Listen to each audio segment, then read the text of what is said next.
The Hollow Choir, Part 2. The Borrowed. I made one mistake.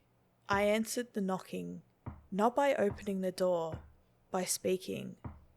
3 knocks echoed through my apartment wall, slow, measured, patient. I don't know why I did it. Maybe exhaustion? Maybe fear had hollowed me out enough that curiosity slipped in? I whispered one word. Who? The knocking stopped immediately. Silence settled over the apartment so completely that I could hear the hum of my refrigerator from 2 rooms away. Then a voice answered from inside my bedroom. You already know. I didn't think. I grabbed the baseball bat leaning beside the couch and charged toward the room. It was empty. The window remained locked. The closet stood open, exactly as I'd left it. Nothing. Until I noticed the bed. Someone had been sitting there. The mattress still carried the imprint of a body, and pine needles covered my pillow. I fled before sunset. I packed whatever fit into my camera bag, withdrew every dollar I had, switched off my phone, and drove. No destination, just away. By midnight, I had crossed into another state. The knocking followed. Not at my apartment, not in my car. It came from beneath highway overpasses as I drove beneath them. 3 hollow taps. 3 more from somewhere in the darkness. Service stations, rest stops, motel rooms, always the same rhythm. Knock, knock, knock. Like something walking just outside reality, keeping pace with me. On the 3rd day, I met another survivor. He found me first. I was eating alone at a roadside diner when an old man slid into the booth opposite mine. He looked like he'd slept in the woods for 20 years. Long grey beard, sunken eyes, hands covered in pale scars.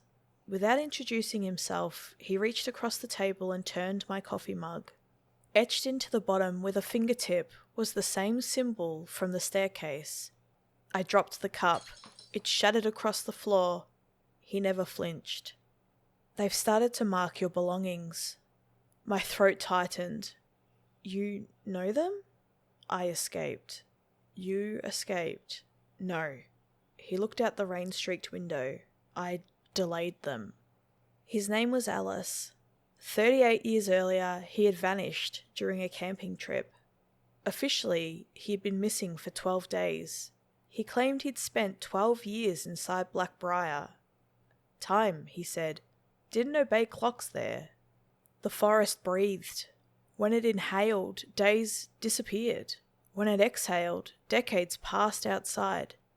I laughed, not because I thought he was lying, but because I remembered the missing ribbons. The impossible staircase, the altar that vanished by morning. Deep down, I believed him immediately. Alice refused to speak inside buildings. He led me into an abandoned quarry miles outside of town. Only there did he finally explain. The choir isn't a cult. What? It's older than that. I saw them kill someone. No. His expression darkened. You saw them feed.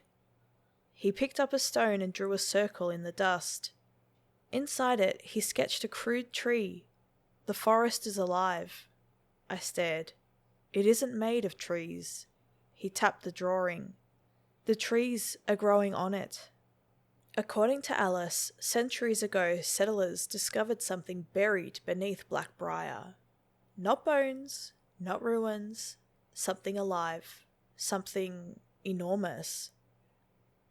They never found its beginning or end, only roots thicker than houses disappearing into the impossible darkness. Animals refused to cross over it. Water flowed away from it. Compasses spun wildly. The settlers tried to burn it. The fire lasted 11 days. When the smoke cleared, the forest had doubled in size. That winter, every person involved disappeared. Their families found only neatly folded clothing arranged from fresh pine saplings. Years later, the first choir formed. Not to worship, to bargain. Blood kept the things sleeping. Witnesses kept the bargain alive. Every person who escaped the forest became part of the agreement. Borrowed, never truly released. Alice rolled up his sleeve. Across his forearm stretched 2 rows of tiny scars, perfectly straight, hundreds of them. They count the years. Who does? The borrowers. Before I could ask another question, his expression changed. He wasn't looking at me anymore. He was staring behind me. My skin turned cold. Very slowly, I turned. Someone stood at the edge of the quarry. A little girl, maybe 8 years old. White dress, bare feet. Her face hidden by long black hair. For a moment, I thought she was the girl from The Ring. She raised one hand, not waving, pointing, behind us. Alice whispered one word, "Run." The quarry exploded with sound. Hundreds of voices began singing somewhere underground. Not human singing. The notes were too deep, too many. As though an entire cathedral choir had learned to breathe underwater. The earth cracked beneath our feet. Hands emerged, grey hands, thin as roots. Dozens. Then hundreds, pulling themselves from the stone itself. Their fingers were impossibly long, each ending in polished black nails. No bodies followed, only arms. They clawed towards us, dragging themselves over rock without shoulders or torsos. Alice fired a flare into the air. Brilliant red light flooded the quarry. The singing faltered. The hands recoiled. "They hate fire!" We sprinted uphill.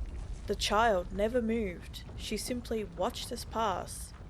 As I ran by, her hair lifted slightly. She had no face, only smooth, white skin, like wet paper stretched across a skull. Alice's truck waited beside the road. We were 20 feet away when something struck him. Not from behind, from below. The asphalt bulged. A root thicker than my waist erupted upward. It pierced his chest clean through. He never screamed, he only looked at me. Blood filled his mouth. No. The root pulled downward. Alice vanished into the road as though the earth had become liquid. The asphalt sealed behind him. Gone. No hole, no blood, nothing. Only silence. I drove until dawn. The truck wasn't mine, yet the keys fit. Inside the glove compartment, I found a leather journal. Alice had written in it for decades.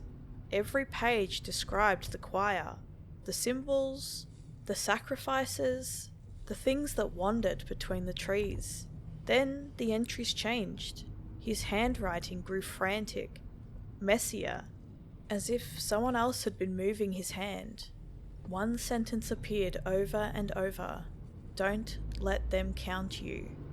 Hundreds of times. Near the end, only one page remained. It wasn't written in ink. It was scratched into the paper, so deeply it nearly tore through. If you hear your own voice calling from the woods, you've already been replaced. I pulled onto the shoulder to clear my head. The sun had finally risen. For the first time in days, I felt safe. Then my phone buzzed. No signal, no service, yet somehow a voicemail had arrived. It showed no number, no timestamp, just 1 minute and 42 seconds of audio.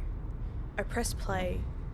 At first I heard only wind, then footsteps through the leaves, someone breathing heavily, a camera shutter clicking, then a familiar voice.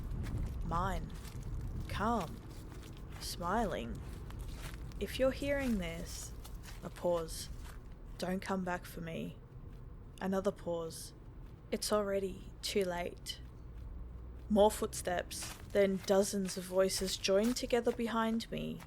My voice repeated over and over by a crowd of unseen mouths.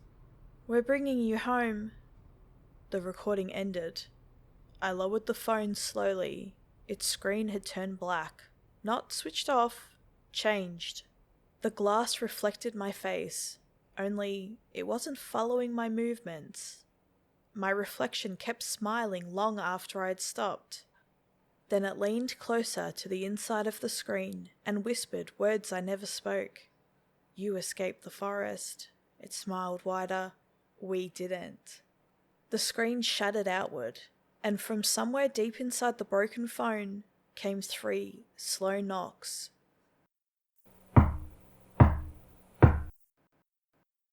Good evening, guys, ghouls, and girls. Thank you for watching my latest narration video. Please like and comment on this video and subscribe to my channel if you enjoy what I do here. If you have a good ghost story that you would like to share with me, or a spooky story you'd like for me to narrate, please feel free to email me.